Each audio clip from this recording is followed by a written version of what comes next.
The NBA offseason is already in a whirlwind, and with free agency starting on Monday, teams are negotiating deals with teams, declining player options, non guaranteed deals, and even making some trades.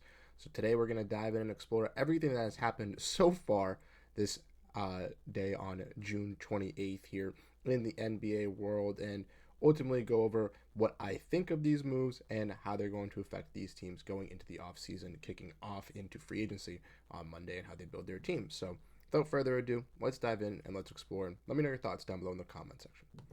So the first move that we saw today, one that I woke up to, was a trade. And this was the one trade that we have seen so far as of today. Like I said, if there's something that happens later on after 9 p.m., well, guess what? I'm sorry. You'll see it in tomorrow's video. But we did hear that the Bulls and the Cavs got in a trade, sending out Lonzo Ball to the Cavs for Isaac Okoro. Now, breaking down this trade and kind of looking at it from both sides, we're going to first look at the Chicago side of things here.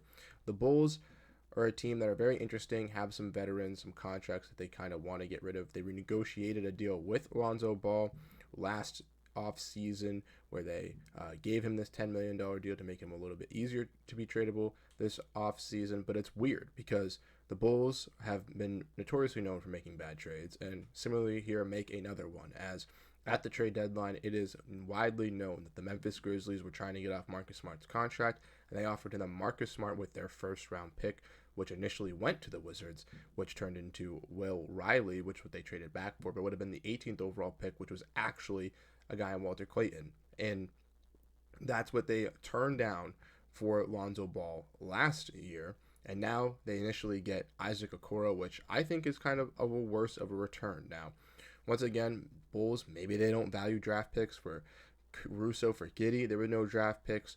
In this trade, there were no draft picks. When they traded away Zach LaVine, there were no draft picks in return, or very limited maybe draft picks, right?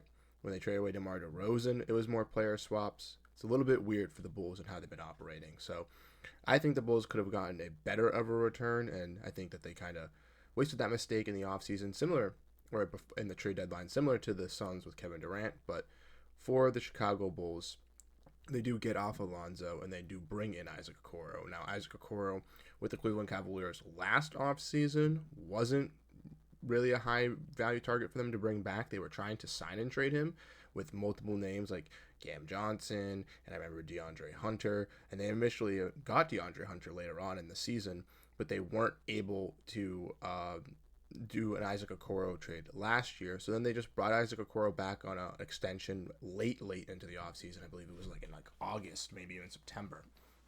And he was then, brought back to the Cavs and then played there, didn't really fit in. And for Chicago, they view him as a young piece, I guess, that can kind of grow, similar like a guy in Josh Giddey. For Isaac Okoro, he was obviously a number 5 overall pick the same year that the Bulls drafted Patrick Williams, and maybe they feel like he can bring that potential out there with them with this new look Chicago Bulls squad and how they like to retool their roster. But for the Cavs, looking at this trade, it's an A, in my opinion. They get Lonzo Ball, who's a solid backup point guard. I know a lot of teams definitely were interested in him, and they have some questions around their guard position. We'll get into a little bit later. Another move that the Cavs made today. But regarding Ty Jerome, their backup point guard that really stood out as a 6th man of the year type of candidate player, he was someone that is going to be in free agency and command a lot of money. With the Cavs being in the second apron, it was a little bit tough for them to kind of bring him back. Now they still can, and we'll get into a little bit later on what the likelihood of that is going to be happening with them. But with trading a guy in Isaac Okoro for Lonzo Ball, they do save some money. But this push of going for Lonzo Ball and the other move that they made later today kind of signals that this Cavs team is going to be going all in for these next couple of seasons. So for Cleveland, getting a guy in Lonzo Ball who can be a great value backup point guard alongside Darius Garland, alongside DaVon Mitchell, and potentially even be a starting type point guard if they do look to make some moves to their core down the line, I do like it for them. Now we'll talk about the Cavs with their next move, even though it wasn't the next one. We'll stick with the Cavs as they signed Sam Merrill, and Sam Merrill got a 4-year, $36 million contract to re-sign with the Cavaliers. He is a really good shooter and scorer for their bench unit, and I think he has kind of worked his way up. He started out in Milwaukee, then went to Cleveland, and in Cleveland was able to carve himself out a role similar to guys like Sam Hauser and Peyton Pritchard to kind of work their way up as scorers and shooters. And now he's inked himself a long-term deal with a team that values him in a great spot coming off the bench. And I think that for the Cleveland Cavaliers and for Sam Merrill, this was one of the things that they wanted to get done. Now looking at their projected salary going to next season, like I mentioned, with the updated salary cap, they're at $226 million, so way over the second apron, with Darius Garland, Donovan Mitchell, Max Strus, Evan Mobley, Jared Allen as your starting five, Lonzo Ball, Sam Merrill, DeAndre Hunter, Dean Wade, and no backup center. So the Cavs obviously still have some movement to do, right? Chuma Okeke on a team option. Dean Wade is partially guaranteed, and they're still looking to trade him. Craig Porter Jr. is on a non-guaranteed deal. They might look into the free agency market to bring back some of those guys, maybe a Tristan Thompson, or look for another veteran big. All signs are telling me for the Cavs at this point, with drafting Tyrese Proctor, with bringing in a guy in Sam Merrill, and even trading for a guy in Lonzo Ball, that it's going to be probably Ty Jerome on the outs here, and he is going to be going somewhere else in free agency. And the Cavs didn't have the money to go out and pay him to keep him, so they're looking to make other moves. If the Cavs somehow bring Ty Jerome back, then I would keep an eye out for a Darius Garland trade, because then obviously they're trusting in Ty Jerome, Lonzo Ball, Donovan Mitchell, and Sam Merrill to be that backcourt quattro group. But right now it does seem like this is what it's going to be: Lonzo, Sam Merrill, Darius Garland, Donovan Mitchell, and I think that's pretty solid for the Cavs. So with both of those moves, bringing in a guy in Sam Merrill and also making a trade to get Lonzo Ball, I think the Cavs have made some A-plus decisions so far. So now that I showed him, we'll talk about him because it's going to be very quick. It's the Toronto Raptors, and they brought back a guy in Garrett Temple on his player option. Now, I'm not going to go over the players that declined their player options in these videos, but there were a plethora of them that are going to be declining them, and Quentin Grimes got a qualifying offer tendered. I'm not going to go over the official news unless it's an actual, this player is coming back, right? Some players declined theirs. They might be renegotiating deals, so I don't really think that that's very much newsworthy news. We can talk about that once that player does sign, or with that team back, or even signs with a new team.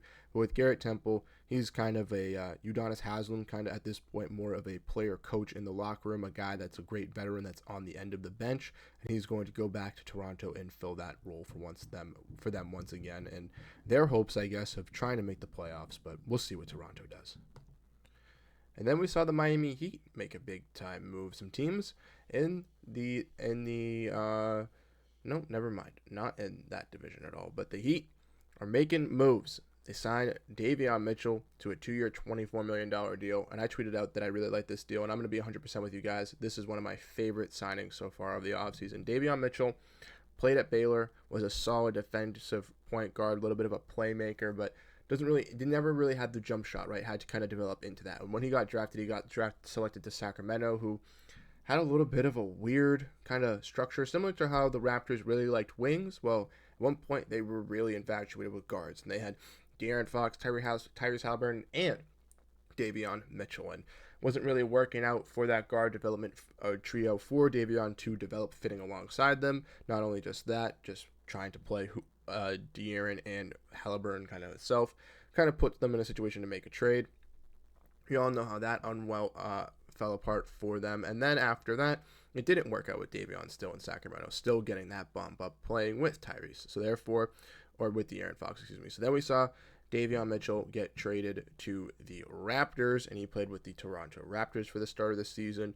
And I thought that was going to be a good fit, but he just could not, I guess, really thrive in the system that they were playing over there in. So when he got to Miami, he actually looked really solid as a point guard that could set up the offense alongside Tyler Hero, but also because he's so good on the defensive end, could pick up for that lack of ability for Tyler Hero as a scoring guard and as a guy playing off the dribble and trying to score off the ball. And that also alleviates that from Tyler Hero so that he can get a little bit more or less pressure on him and be a little bit more of a creative scorer. I think with Miami here, bringing back a guy in DaVon Mitchell who really fit Eric Spoelstra system, and seemed like after he had bounced around after a couple teams and hadn't really looked after his first couple hadn't really sprouted after his first couple seasons like a lot of rookies do, really has found his home, and I think is going to really thrive and play his best basketball in a system with Eric Spoelstra. And that's what I, as a fan of the NBA, I want to see, right? That's why I never give up on rookies after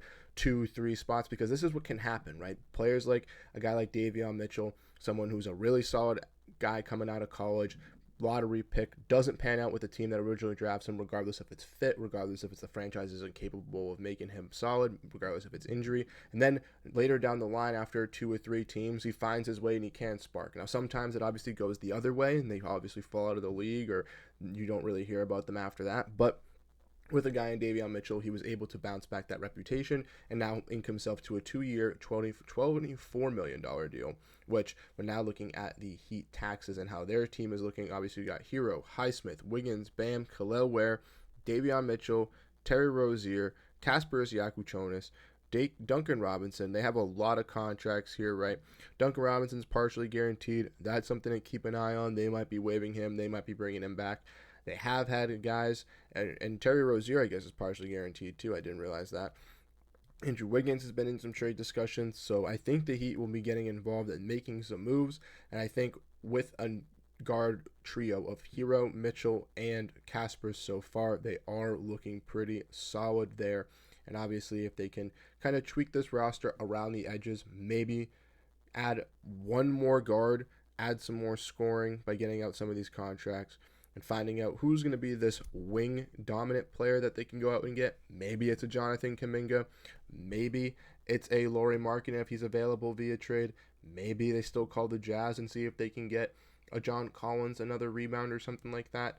It's going to be interesting. But I think Miami's still going to be getting focused on making moves. The NBA offseason, like I mentioned, is just kind of getting up to speed. We're going to see free agency come underway, more trades, I guarantee it, and just everything flying left and right. So let me know your thoughts down below in the comment section, what you thought of the trades, what you thought of the signings, who really stood out to you in all of this, and I'll catch you guys in the next one. Have a great rest of your night, and peace out.